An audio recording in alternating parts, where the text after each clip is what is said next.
Good afternoon, everyone. Thank you so much for being here with us online and here. I might just turn the camera around so that people at home can see. We do this at classes, don't we? Just so you get a chance to see some of the audience here. It's wonderful. Welcome to the opening ceremony of the Languages and Cultures Network for Australian Universities, 6th Biennial Colloquium. I'm very, very excited to welcome you tonight. One of the main reasons is this is the 10th year anniversary from the very first colloquium in Melbourne. And I was there, so I'm very excited about those memories and all the various cities that we visited since then, and now we're finally here in Brisbane. I would like to start, first of all, with our acknowledgement of country. The University of Queensland acknowledges the traditional owners and their custodianship of the lands on which we meet. We pay our respects to their ancestors and their descendants who continue cultural and spiritual connections to country. We recognise the valuable contributions to Australian and global society. So, just to begin with this evening, in the order of proceedings, I would like to invite our premier sponsor, the director of the IML, the Institute of Modern Languages, Ms. Georgiana Poulter, to say a few words.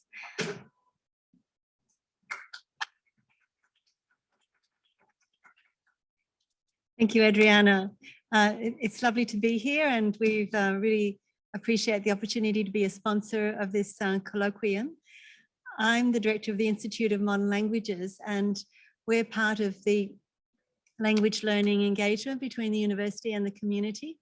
And IML has a long history of giving people the opportunity to learn a language. We started in 1934. The University Senate decided that there needed to be an institute within the University of Queensland which had a practical approach to language learning, because in those days, in the 1930s, degree courses in languages were focused on literature and the grammar translation approach. And so the IML started off with just German, Italian and Japanese. In between the war, they were important languages heading into the Second World War. And the emphasis was on very practical approaches to develop that international, intercultural understanding, languages which would help with commerce, and to assist high school students to have a chance to do a language that they hadn't learnt in school. And it's absolutely amazing in this day of so much change that now in 2011, coming from 1934, that's still an important purpose for us to fulfill. And so it hasn't really changed. In this coming summer, we'll have 250, 300 high school students from all over Queensland, and occasionally we have some from interstate doing the summer high school language program, which this year is being sponsored by the Department of Education International in Queensland.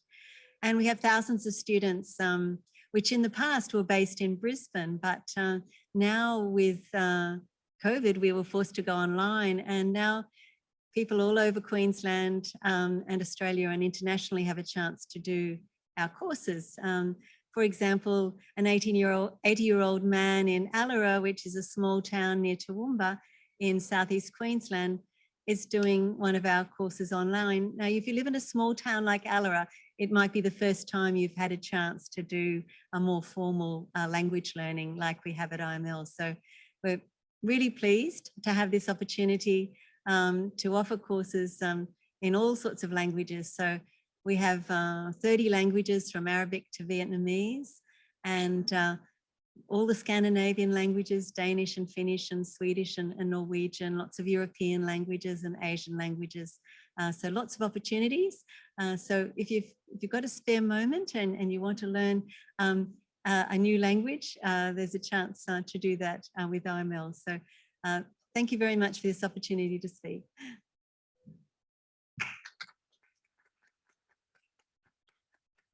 Thank you so much, Georgiana. And my apologies, I realized I didn't even say who I was, because we've been doing the colloquium all day long. So I've introduced myself several times online. So my name is Adriana Diaz, and I'm the chair of the local organizing committee, but there are many people that have helped along the way for today to be possible. So I would like to acknowledge all of the work, the very hard work behind the scenes, and today in particular, it was a wonderful first day of the colloquium online. So now I would like to introduce our next speaker, Professor Greg Hange. Thanks so much, Adriana. Good evening and welcome, friends, colleagues, attendees at the Languages and Cultures Network of Australian Universities Conference, both in person and online. It's wonderful to have some of you in the room and many, many more online. In particular, I'd like to extend a warm welcome to our distinguished guests, Professor Bronwyn Fredericks, Pro-Vice Chancellor, Indigenous Engagement here at the University of Queensland, Professor Emerita Jean Fornaciero, President of the Languages and Cultures Network for Australian Universities, Mr. Lester Ford, President of the Modern Languages Teachers Association of Queensland, the MLTAQ, Professor Ping Chen, the Director of the UQ Confucius Institute, Ms. Georgiana Pulta, who you've just heard from, the Director of the UQ's Institute of Modern Languages and the Premier Sponsor for the conference alongside the School of Languages and Cultures, and especially our keynote speaker for this evening, Professor Felicity Meakins, ARC Future Fellow in Linguistics here at UQ. So I'd also like to begin by acknowledging the traditional owners of the lands on which this campus of the University of Queensland stands, and those of the lands on which all of those present in person or online live and work. I want to pay my respects to their ancestors and descendants and acknowledge all Aboriginal and Torres Strait Islander people with us this evening. So when we do that acknowledgement, I think it's always important to reflect on why that's important in the context of the specific gathering where we find ourselves. This evening, of course, gathered as we are to hear a keynote address by UQ's School of Languages and Culture's own Professor Felicity Meakins, this is a really easy task, because Felicity will be talking to you about some of the wonderful work that she's been doing working alongside Indigenous communities and giving some indication of other exciting things ahead in the years to come. So the program of work that Felicity is engaged in is incredibly important for our school in relation to our specific response to UQ's Reconciliation Action Plan. But it is, I think, actually a vital piece of work also for us in the School of Languages and Cultures more generally, that is going to help us understand and articulate differently the importance of language and culture. And for that reason, it is really my deep hope that Felicity will inspire in all of you here for the LCNAU conference some deep reflection on the core activities of teaching and learning that unite us all here. The LCNAU conference is, of course, the reason why we are all here, and I'm delighted that UQ's School of Languages and Cultures is able to host this, the 6th biennial colloquium of the association, alongside UQ's IML. As you know, the focus for this year's colloquium is on how, since the onset of the pandemic, or recentering strategies have changed our teaching and research in such a way as to engender more accessible and inclusive approaches to the teaching and learning of languages and cultures and learning about languages. Teaching and learning related to diversity is, of course, part of the DNA of a school such as ours. But diversity also requires us always to be open to new ways of seeing, being, and doing. Felicity's work, as I suggested, is one way in which this is happening in the School of Languages and Cultures. But in addition, somewhat counterintuitively perhaps, we're driving a major program of work related to employability that takes the emphasis away from language acquisition as the key end goal and hook line for what students learn in our curriculum.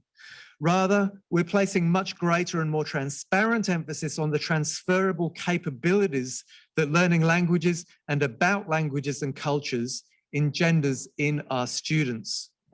So many of the very deepest challenges facing our societies today come from an inability to understand things from another point of view.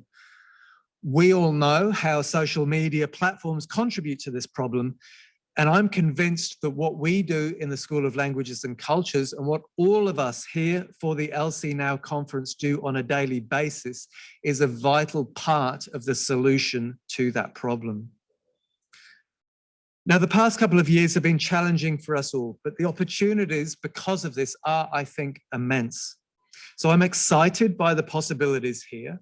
And I hope that those of you that have been able to tune into parts of the conference today have and will continue to now and over the next 2 days also really enjoy the ability to reflect critically on all of the disruptions and challenges that we've seen, but also think in a really deeply enriching way about the opportunities that lie ahead out of this present moment.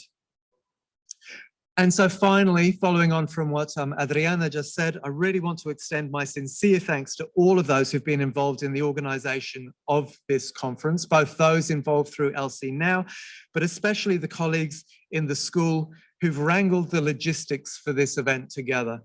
Organising a conference is always a somewhat thankless, yet never an easy task.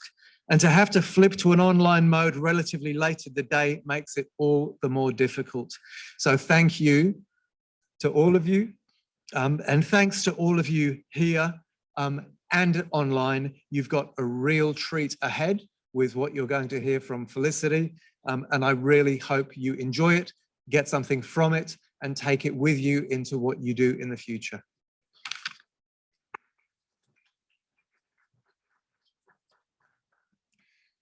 Thank you so much, Greg.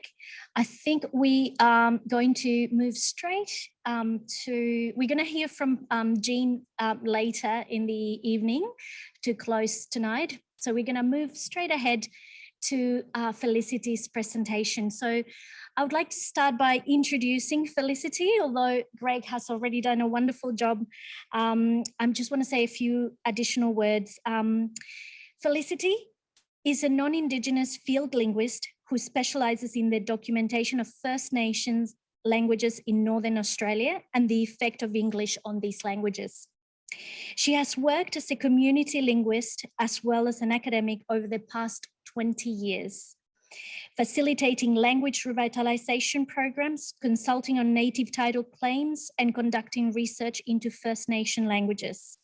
She has compiled a number of dictionaries and grammars and has written numerous papers on language change in Australia. We're so excited to hear from her tonight. Thank you, Felicity. I'll help you with the technical side of things. Hi everyone, for those of you online and for those of you of course who are in the room, I'm zooming to you from the unceded lands of the Yagara and Turrbal people from a place which is now known as Brisbane. My enormous respects to your elders past and present and to the Indigenous members of the audience. From my own personal perspective, it's been an enormous privilege learning about your languages over the past couple of decades. And because of that, I'd actually particularly like to pay my respects to Gurindji mob in the Northern Territory who grew me up as a linguist. Despite my formal training at UQ, it was really there that I learnt to be a linguist. This particular picture comes from Mutbura country, which is on the edge of Gurindji country, and is taken by a dear Gurindji friend and colleague, Brenda Croft, who's an associate professor at ANU. This is Cassandra Algie. She's leading me through her country on what was a very special day. We've been working together since her eldest daughter was a baby, so around 18 years. And I hope this image sets the scene for the rest of my talk, which is to think about an Indigenous realignment of linguistics in Australia. So what I'm going to do with this talk is focus on a shift in the positioning of First Nations languages and peoples in the academy, and in particular, some of the work that UQ's been doing in this space. But I'll start by giving you a brief overview of the contemporary linguistic landscape of Australia, just so that we've all got the information we need to know to move forward.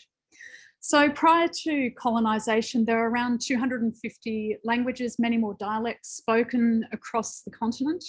Since colonisation, there's maybe around 40 languages that are still spoken and just 12 that are being learnt by children. In their place are Creole varieties, I'll talk a little bit about those soon, unique English dialects and fusions of traditional languages with Creole and English. And First Nations communities have been galvanising also over the last couple of decades to reclaim and renew their languages. And for good reason. First Nations languages are vital to the cultural and socioeconomic wellbeing and health in Australia. You only have to go to a number of fairly major national reports like the NILS report, the National Indigenous Languages Report, which details the benefits of Indigenous languages, and also the Closing the Gap report, which sets explicit targets for the sustained number and strength of Aboriginal and Torres Strait Islanders being spoken over the next decade. We also have some state-based policies, and I'll point us to a couple of fairly close policies. New South Wales Aboriginal Languages Act, which started in 2020. This is the first legislation in Australia to acknowledge the significance of first languages for the health and wellbeing of Indigenous peoples. And Queensland also has the Many Voices policy now, which is setting targets to build community capacity in research and manage language preservation, nurturing and maintenance. At this point in time, there is no constitutional recognition for First Nations languages or federal legislation that exists in this space. So how are these policies reflected in funding? Well, pretty inadequately. Currently, according to First Languages Australia, Australia spends about $21 annually per capita of Indigenous population on languages. You can compare this to other colonised nations like Canada and New Zealand, and you can see that this is a fairly woeful amount. The federal government provides just $20 million annually to support languages through the Indigenous Languages and Arts program. And again, compare this with the $200 million that gets spent on 69 non-Indigenous LOTE languages. Some states also provide extra funding. So I was talking about New South Wales and Queensland before. New South Wales has an extra $300,000 and Queensland has an extra $400,000 available. This is still really small amounts of money given that we have over 250 languages to support in Australia. And actually, one of the questions should be what kinds of languages need support? So there are the languages which I've been talking about, languages which have been continuously spoken since colonisation. There are new languages too. This is a story that's less known in Australia, but new languages born from contact with English. And of course, the other languages which need support are ones that are being reclaimed and renewed. So I'll have a little look at these each in turn. So languages which have been continuously spoken since colonisation, Australia's original languages, are mostly spoken in remote areas of Northern and Central Australia. Some of these languages have actually been quite well supported through education programs. I particularly point, for instance, to the Warlpiri Triangle, which has supported 4 bilingual Warlpiri schools over the years. These are primary schools. You can also study languages at a tertiary level, for instance, Yongwamata at Charles Darwin University, Pitjantjatjara at UniSA. But all of these languages are at the behest of different governments and changing policy environments. So for instance, in 2008, the NT made the decision to abolish bilingual education, which was being rolled out through two-way learning schools. This makes the vitality of all of these languages really precarious. And we have good evidence that English-only education has been shown to have a detrimental effect on the maintenance of Indigenous languages. Amidst the devastating loss of First Nations languages, there is another lesser known story. So the main language that's now spoken right across Northern Australia in many Indigenous communities is Northern Australian Creole, and there's also a Creole language which is spoken in the Torres Strait, which is related but different.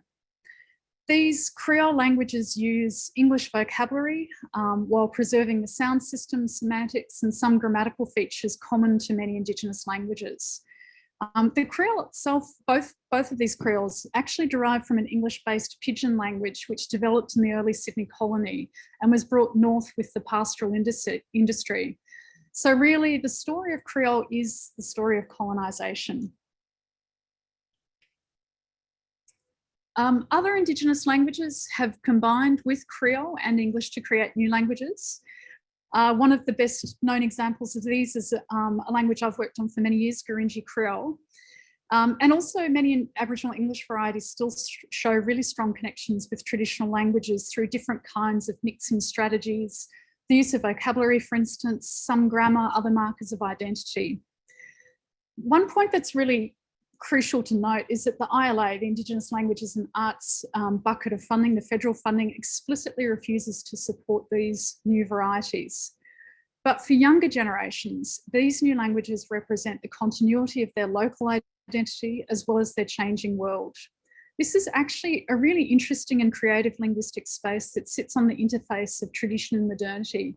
And I have a photo of some of the kids that I work with up at Kalkarindji to demonstrate this point of this interface between tradition and modernity. And this then really becomes essential to acknowledge if Australia is to address the alarmingly high rates of youth suicide and generally low health and wellbeing indicators in First Nations communities. So although many First Nations languages don't have first language learners now, there has been a really inspiring renaissance of languages over the last decades. Many of these programs utilise resources from archives, museums and libraries, for instance, old word lists, dictionaries, sometimes grammatical descriptions.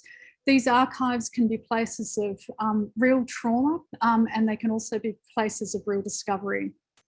This resurgence of First Nations languages began in the 1990s with Kaurna, the language of Adelaide and the Adelaide Plains, and you can see Jack Buckskin there teaching his language Kaurna.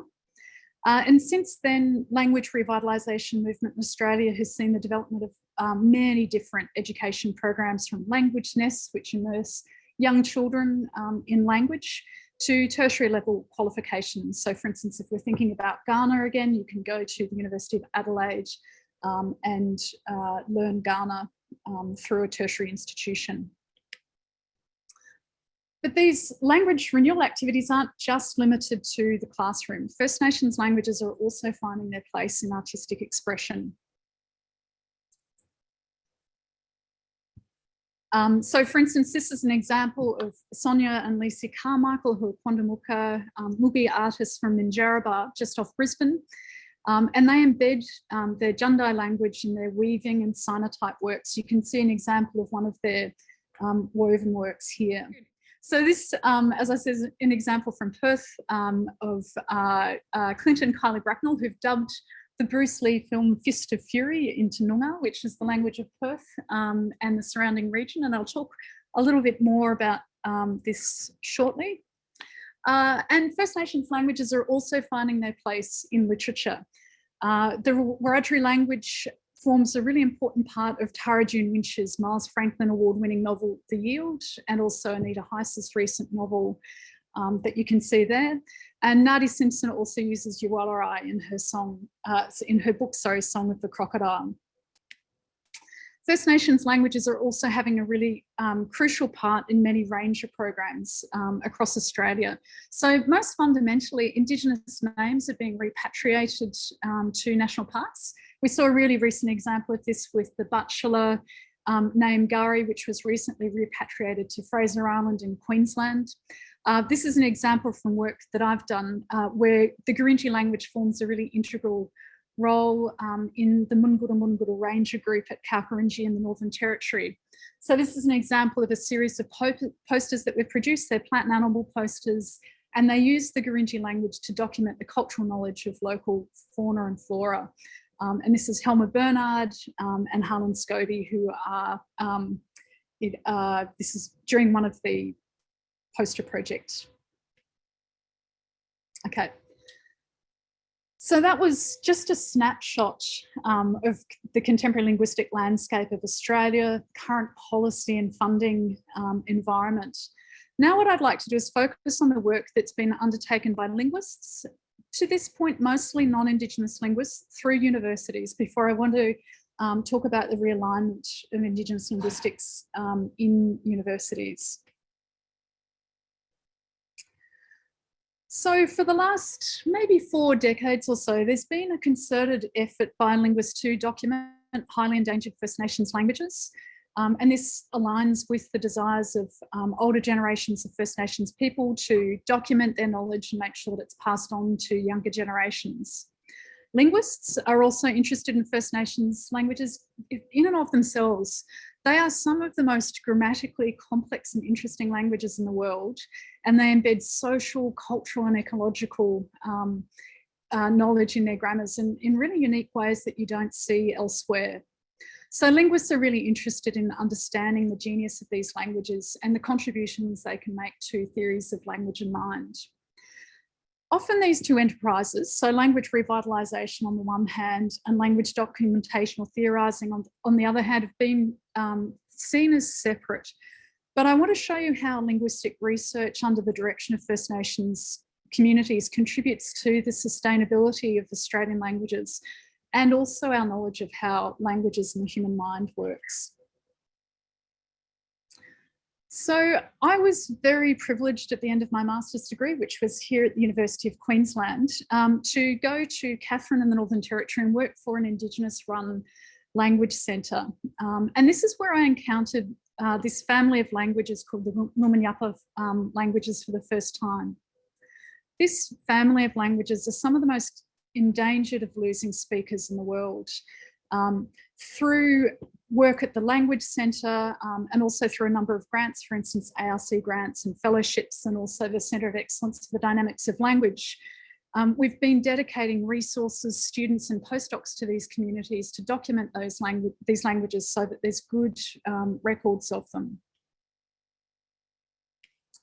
And while we've been doing this, communities have been requesting resources for school programs, ranger groups. They want dictionaries, ethnobiologies, books of historical narratives. So here's some examples of some of the resources that we've been producing. And in the process of producing them, we've actually made a number of interesting linguistic observations along the way. So I'd like to share some of those with you. Okay, so we're back on Gurindji country again. 2 elders, Mr. Wavehill, who's pictured in the centre of the screen here. I won't say his name, but we have permission to use his image. Very sadly, he died last year. And then on his left or right is Topsy Dodd. So she's a senior songswoman from Kalkarindji as well. They wanted their songs documented, again, for future generations. So we set up a project through their art centre, Currincunny Arts, also partnering with UQ, of course. So I'm not a musicologist, so I enlisted the help of a colleague, Miff Turpin, from the Sydney Conservatorium of Music, to also help document these songs. We produced a book, which you can see there, hours of video for the community of both public songs and also sacred and secret song traditions that the women now have. We also produced a half-an-hour documentary which aired on NITV, which showcased some of the public songs. There was a voiceover entirely in Gurindji. It was English subtitled, and now that's streamed on ICTV. So in the process of documenting these songs, we realised that some of the song sets, which are called Wanji Wanji, weren't actually in the Gurindji language, but probably a Shakespearean form of Western Desert language, the Western Desert language being much further over here in Western Australia. So the question is, how did Gurindji people come to be singing songs in another language in much the same way that many of us, at least this is my experience, learnt Rhd as a child in primary school without knowing any French? So Mr. Wavehill sent Miff Turpin and I to Balgo, which is in remote Western Australia, where we met the family of the man that he'd originally learnt the songs from. And he'd learnt these songs, Mr. Wavehill had learnt these songs as a 9-year-old. So we're talking quite long distances in time. Miff Turpin then looked further afield and discovered Wunji in old notebooks on the coast of South Australia, some 4,000 kilometres away. So you can see there at Eucla that was sung 100 years ago. So this is work that was done by Daisy Bates. Looking further into the archives and talking to WA communities, we realised that this songline spanned much of Western Australia. And in fact, Miff has found it as far east into Wilcannia in New South Wales. So First Nations people were as amazed as we were at how far these songs had travelled. And if you're interested in this story, there's a podcast that's coming out shortly on Radio National that's been produced by Daniel Browning with voiceovers by Archie Roach and also Clint Bracknell. Okay, so another example of language documentation that then leads to some interesting linguistic findings. So the Dixon family and the Raymond families at Elliott and Mullinger, which you can see on the map there, wanted to teach plants and animals to their children in the schools and wanted this knowledge to be written down in both Mutbura and Jingaloo, their languages. These are two languages which are as close to each other linguistically as, say, French and Japanese, really far apart.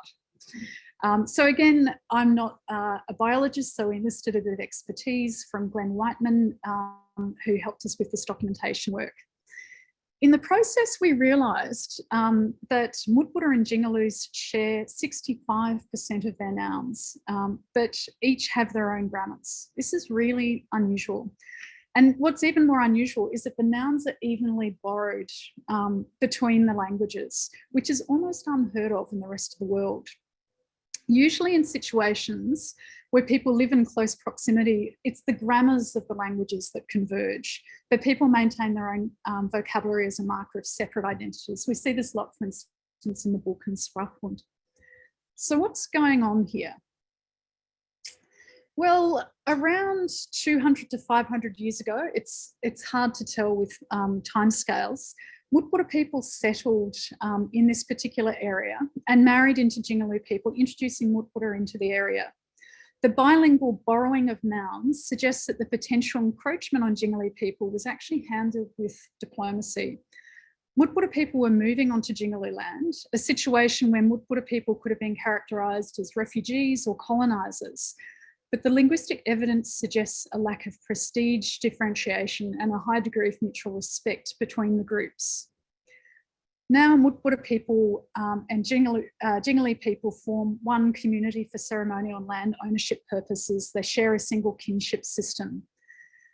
The historical details of how this happened are no longer remembered by the community, but the degree of shared vocabulary suggests that the situation was handled with a political diplomacy that I think the rest of the world would be, or at least should be, envious of.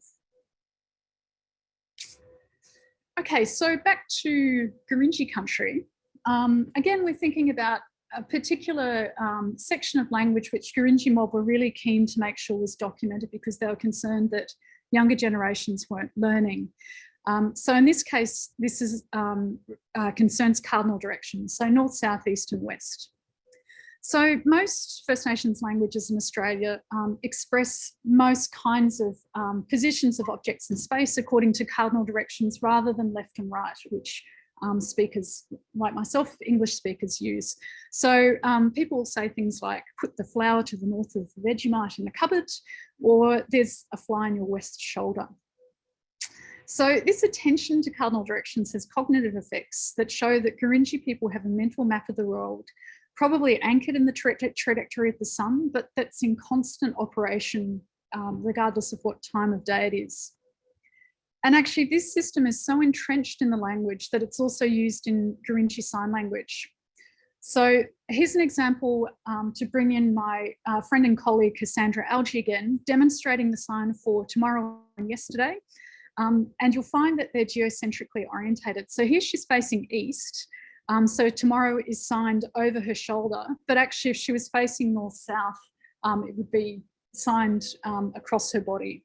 Let's see if the sound actually works.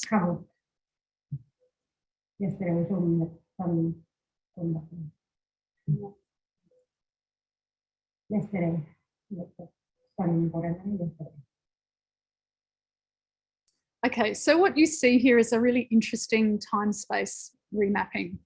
One question that we've had is whether this unique attention to geocentric cues is reflected not just cognitively, but neurologically.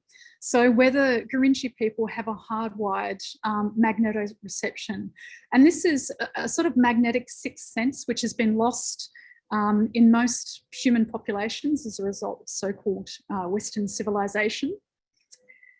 And this is something that we're going to be exploring further. We have a partnership with Caltech in California and funding from NASA to set up this partnership so we can explicitly test for a neurological basis for the magnetic sixth sense.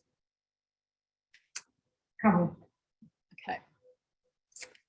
So these partnerships with communities have thus far, I think, been structured within a fairly Western epistemological framework.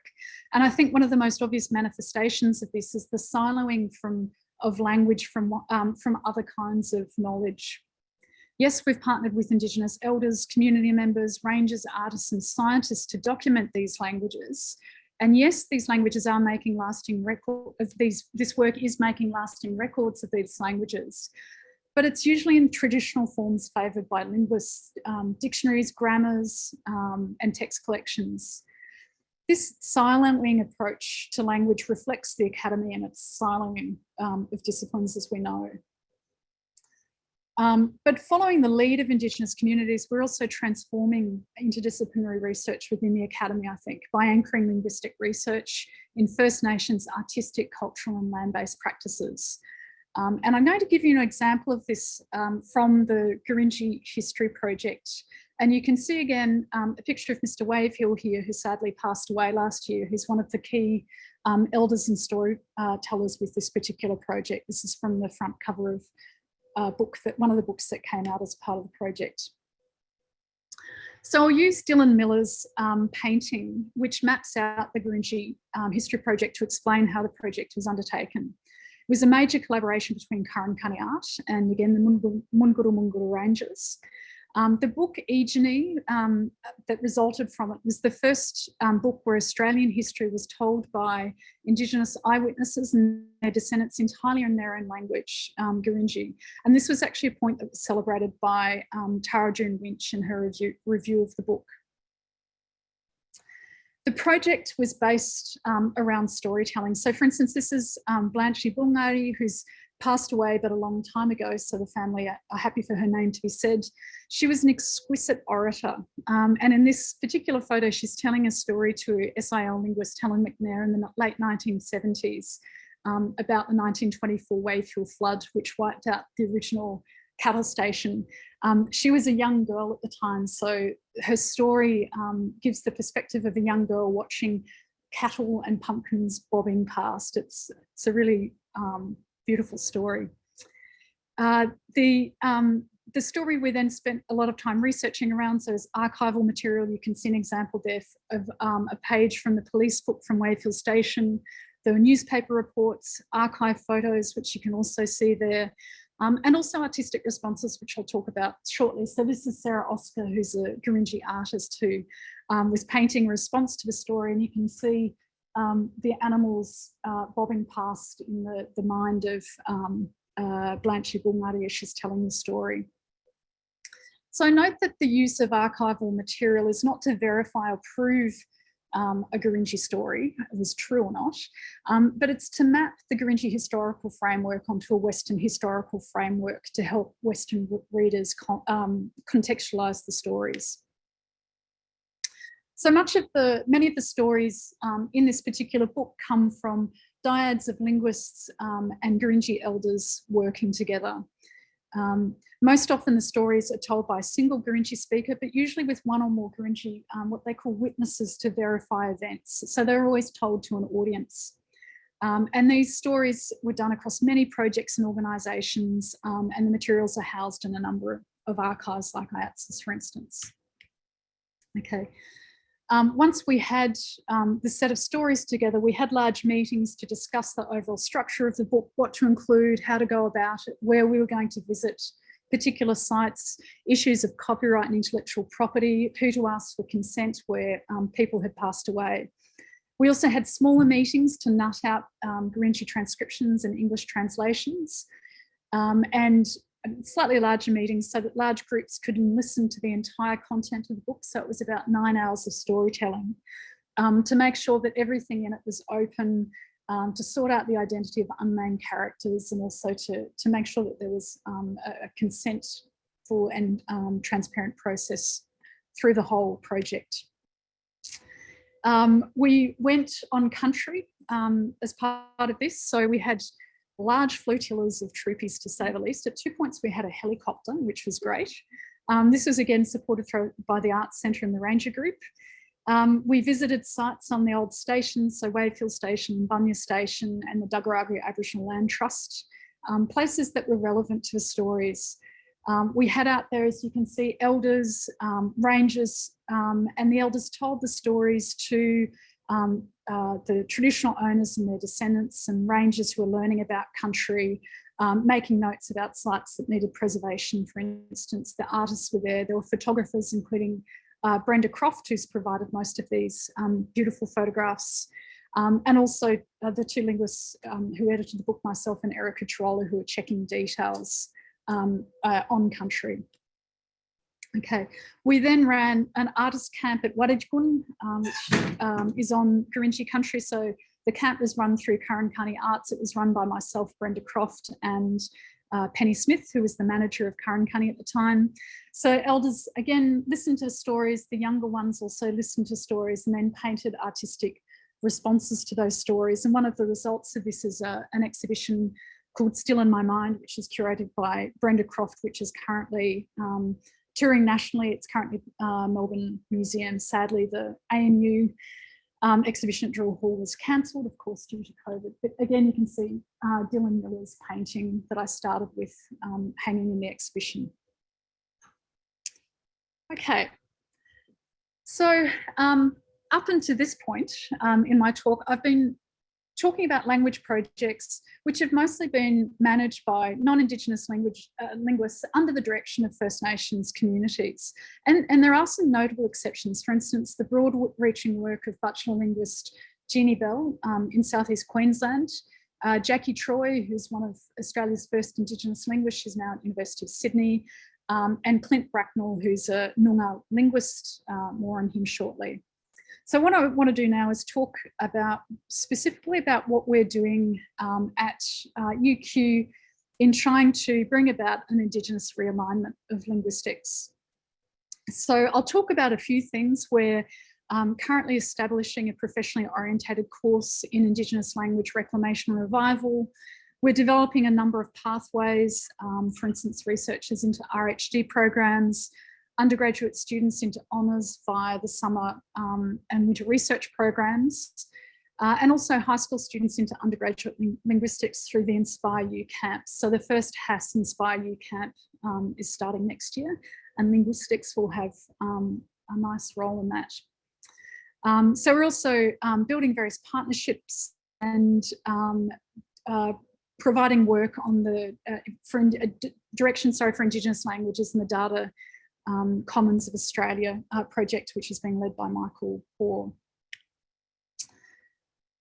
So first of all, one of the major parts of this work is to establish a professionally orientated course, as I said, in Indigenous language reclamation and renewal. So this work's being led by Des Crump, whose family and cultural links are from southwest Queensland. This is the top end of Gamillara country. He's most recently been working at Creole and at the State Library, and we're very lucky to have him now as an Indigenous industry fellow. We also have Robert McClellan, who's a Tarablang and Garangarang man. He's the chair of the board of the Resource Network for Linguistic Diversity and also on the Arts Queensland board. And of course, Samantha Disbray, who's a non-Indigenous linguist who's worked for 23 years in Northern Australia, mostly with Warramunga and Warlpiri people. Okay, so part of the process of developing this professionally orientated course is developing an Indigenous steering committee to direct the development of this program and quite a lot of the other activities that we're doing. So as I said, we're also developing particular Indigenous pathways. I'll talk about one that's progressed fairly well at the moment, which is Indigenous Researchers into Rhd Programs. So we're really pleased to have in our school now Luana Tudor-Smith and Paul Williams. Luana's a First Nations Barada, Yiman and Garang linguist. Paul is a Gomeroi linguist. And we've been working together on a project which we're calling Bina First Nations Languages Old and New. So this is a book project where the aim is to outline the state of First Nations languages and also new language varieties in contemporary Australia. And we're using this, this label Bina, has very different variants, Binang, for instance, Binay. It's a word that's used right across Australia with different but related meanings of ear, listening and knowing. So it really speaks to the oral nature of First Nations languages and the fundamental importance of language in the continuity of culture. So this book is broad and consultative in its coverage of regions and languages.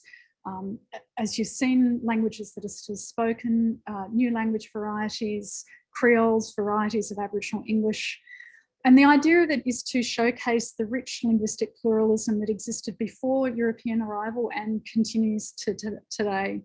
And in particular, what we're wanting to do is highlight the work that Indigenous people are doing to keep languages strong in communities. So we've been reaching out across Australia. Here's some examples of interviews that we've been doing in Southeast Queensland. We've been to the NT and we've given up on Sydney and Melbourne, but we've been doing Zoom interviews to make sure that Indigenous voices are front and centre in this book project. Okay.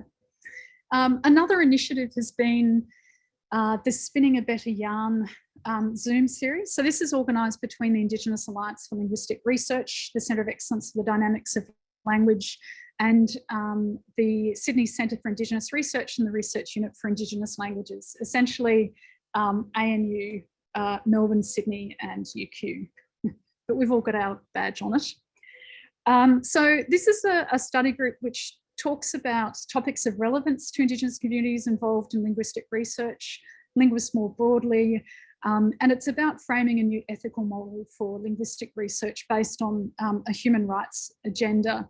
So it's a study group that privileges Indigenous voices. We've had Luana Tudor-Smith and Paul Williams, for instance, from UQ presenting, Jackie Troy, Leslie Woods, and we have a really nice lineup for the next year. The groups the sessions are led by Indigenous and non-Indigenous presenters. Both perspectives are valued, but due to the decolonising approach and the historical oppression of Indigenous voices, the discussions are open in the first instance to Indigenous participants before non-Indigenous participants are welcome to join in. Okay, and so finally, some of you may have seen an email today from our head of school to announce that we've just made the very wonderful appointment of Clint Bracknell to our school. So Clint is a Noongar ethnomusicologist and songwriter from the southeast region of Western Australia. He leads an Australian Research Council program of research investigating connections between song, language and landscapes. I've already talked about Fist of Fury here. He's also co-translated with Kylie Bracknell a complete Shakespearean theatre work called Hecate. He's received many awards for the work that he's done, and he brings a new perspective to linguistics in Australia, and we're very lucky to have that being led from UQ. He's also the Deputy Chair of the ASSA Council and the Chair of the ASSA Foundation. He's also an advisory committee member of the Centre of Excellence for the Dynamics of Language, and he was the person that represented our Centre of Excellence to the 2015 United Nations expert group in New York. So there'll be plenty more that you'll see in this space at UQ. So I'll just conclude now by, I think, putting the urgency of language endangerment and all of this language work into a much broader worldwide context. So language diversity is under greater threat than biodiversity, but it's plants and animals that we're always hearing about. We're not hearing about languages. But of the approximately 7,000 languages still spoken worldwide, nearly half of them are considered endangered. And almost all of those are spoken by marginalised minority groups. And sadly, currently, Australia has the dubious honour of having one of the highest rates of language loss worldwide. So next year begins the UNESCO Decade of Indigenous Languages, and I think there'll be a lot of international attention drawn to Australia, and hopefully there'll be policy, funding changes and changes within universities to address this very dire situation. Thanks. Perfect. Thank you so much, Felicity. I'm just going to stay here so that we can attend to questions on the chat and perhaps from the audience here as well. And Barbara is going to help me go around. So we have a comment here. I don't know if you can see it on the screen. This is what happened. It's a collection of oral history narratives, all told in First Nation languages, I believe. So perhaps there is a predecessor to your collection. Yes, so yes, there is, this is what happened. It's broadly, it takes different stories from different parts of Australia. So it's not it's a fabulous book, but it's not a history or a narrative that has a narrative arc that's been told about a single location. So it takes bits of histories from different places. So I'm not meaning to downplay it. It's a fabulous book, but it has a very different methodology also in the way that it was produced. But yeah. Great. Any comments or questions from the audience here? Yeah, can you do it online?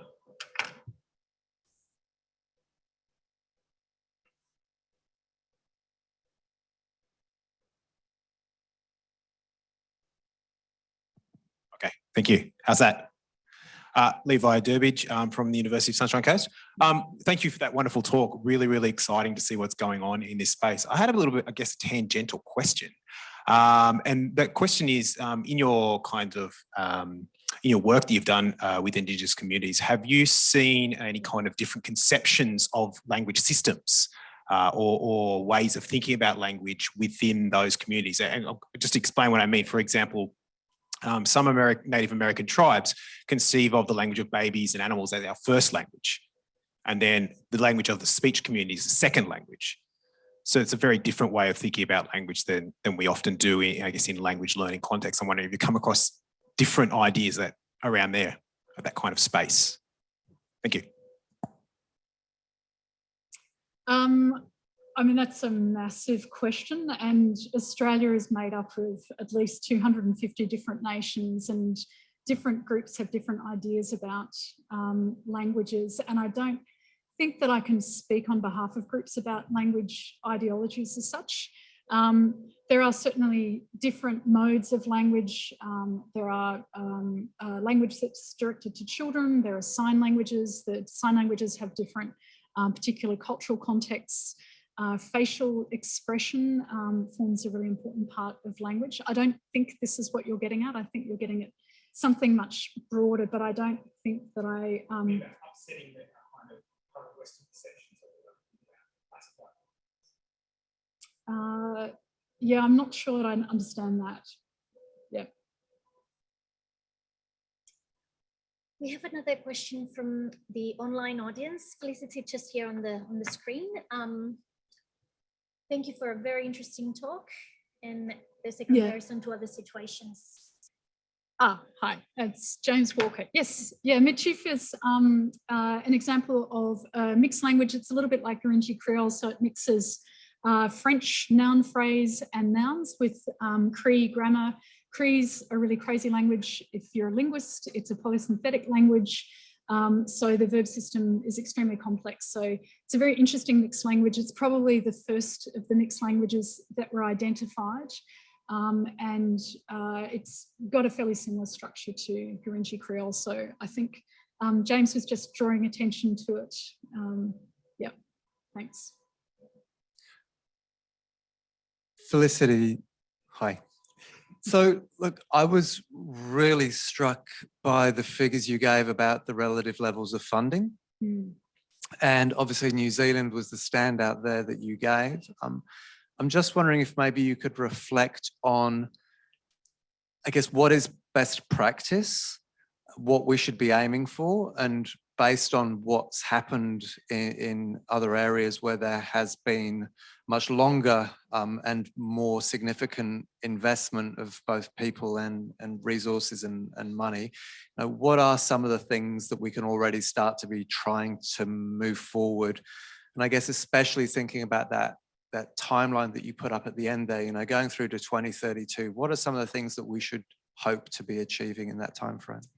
Yeah, so I think the answer to that question is, again, it depends a little bit on where you are in Australia and what your language is doing. So some of the wonderful things that have happened in New Zealand with Māori are language nests. And what's been going on is that young children have been immersed in Māori language by their Māori elders, and they've been learning language that way. This is then being progressed into the primary school system. And then the high school system, and now you can actually do, for instance, PhDs in Māori in New Zealand. So that language is being supported extremely well right from a young age, and that's being done through the education system. The same sorts of things can happen in Australia. So there have been bilingual programs in some areas in Australia. A lot of that's been wound back, unfortunately. There is now the first bilingual language revitalisation school that's been set up on the northern coast of New South Wales, which is very exciting. That's starting next year. Good on them. Most of the work that's being done is being done from a grassroots level. So a lot of these places don't have much government funding. They're doing it themselves. With government funding, they would absolutely bolster the work that they're doing. And I don't want to focus just on schools. I think it's a pretty Western way of thinking about language learning as being something that just takes place in schools. Obviously, it takes place in households and communities too, but I think what I've been trying to do is highlight some of the really beautiful artistic practices and land-based practices of particular people around Australia. So I think we have a lot of work to do. A lot of that does come down to money. I think there's enormous amounts of energy out there, and it's a matter of really throwing money at where the energy is. There are a couple of comments and questions on the chat, Felicity. There is a question from Luke Comments. Is there a future for bilingual education in Australia despite the NT policy abolishing it in 2008? Yeah, well, the best person to answer this question is actually in the audience, Samantha Disbray, but I'll answer it as best I can. So a lot of these schools have been going on, and maybe Barbara's got a microphone, so we'll actually let Samantha answer it. But a lot of the schools have been going on despite the fact that the official policy was dismantled. Over to Samantha.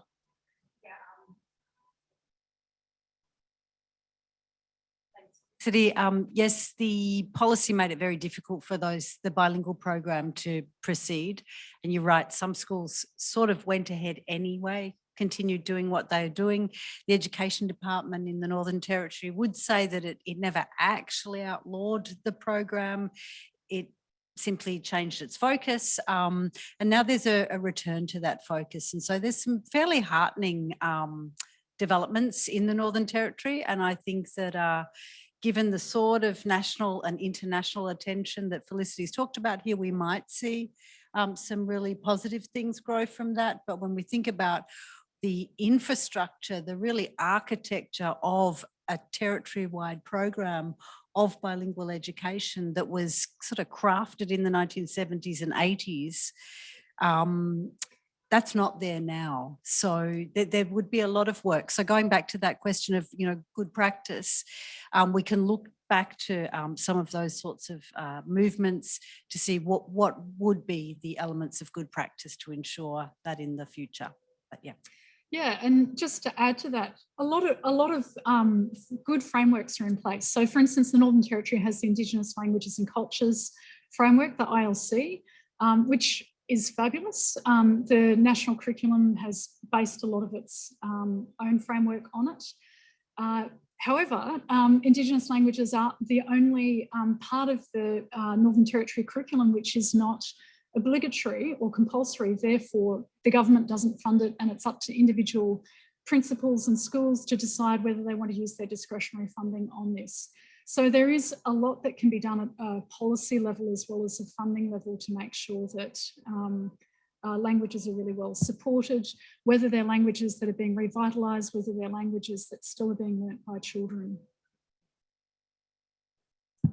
Another question from the audience from Mariella Presti in WA. A lot of Indigenous languages can only be taught by Indigenous people. How can we spread Indigenous languages in secondary school? So I would make a slightly stronger statement in that and say that Indigenous languages should only be taught by Indigenous people, not by non-Indigenous people. So this is a question then of skilling up. This is one of the things that we're addressing with our new set of initiatives in the School of Languages and Cultures. So not everybody wants to do a linguistics degree. A linguistics degree isn't necessarily the most useful thing when you're wanting to teach your own language in a school. So this is why we're developing a professionally orientated course specifically for people to be able to do this, so that when policies are in place, funding is in place, the teachers will be in place too, and the teachers will be well resourced and well equipped pedagogically to be able to take this on.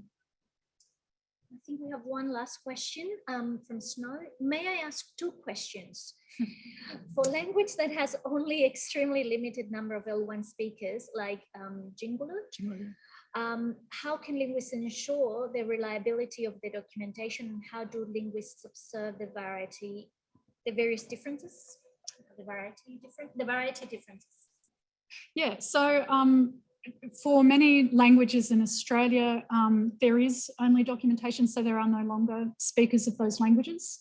And the documentation was done by mostly enthusiasts. You know, linguistics as a discipline, as a methodology, was only being taught in Australian universities probably since the late 70s. So a lot of the material that First Nations communities are relying on is a bit luck of the draw. It's very patchy. Some of it's very good. Some of it's not very good. Where there are languages which are still being spoken and there's been documentation work being done, of course, you can verify how good that documentation work that was being done. Of course, a lot of that documentation work is often quite oblique to speakers. So if we take Jingulu, we've got a fabulous grammar that was written by a UQ linguist, Rhd Programs. Fantastic grammar, but really quite hard to read if you're a non-linguist. So again, one of the things that we're doing through the School of Languages and setting up a professionally orientated language course for Indigenous people is to help people with the nuts and bolts of linguistics, so that when they come across grammars and some of these more linguistically orientated documentation pieces, they can actually have much better access to them. Wonderful. All right, I think we're going to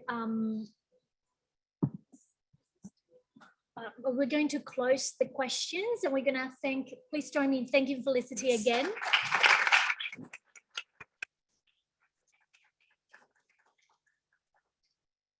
Thank you everyone at home and here for your patience. I would like to now ask Jean Fornaciero, President of LCNAU, to say a few words. Thank you, Jean. Okay, thanks, Adriana. Can everybody hear me? Yes, we can hear you very well. Excellent. Okay, I'd like to start by acknowledging that I'm speaking to you today from the traditional lands of the Kaurna people, and I would also like to pay my respects to elders past, present and emerging. Secondly, I must thank our colleague Felicity for her most stimulating overview of the state of Indigenous language research and revitalisation. The evolution of the history of this research and revitalisation effort does give us reason, despite its moments of sombre reflection and thinking about the current challenges, to move forward in our own aspirations. Our aspirations to greater local and global understandings as language scholars. So thank you, Felicity. And I must add my own personal anecdote to what Felicity was speaking to us about early in her speech about the expansion of Indigenous words within our own society. I happened to be walking past the television with the cricket on the other day, and I saw that in Kaurna language, every time somebody scored a 4, every time a wicket was taken, the Kaurna words came up on the screen, and it was just a wonderful example of how things are, after all, changing around us. I urge you to watch the first cricket test from Adelaide, where that experiment, or not even an experiment, I believe that's a forever kind of change, will be happening. Now, for the event that's unfolding here as we speak, I would also like to add some words of welcome to all who are present today, whether virtually or in person, on behalf of the Languages and Cultures Network for Australian Universities, better known to you now as LCNAU. Since 2011, LCNAU has been organising its national colloquium every 2 years, bringing together teachers and researchers in language studies to celebrate their achievements, share their insights, and generally express their solidarity to one another in the diverse multilingual environment they inhabit and in which they work.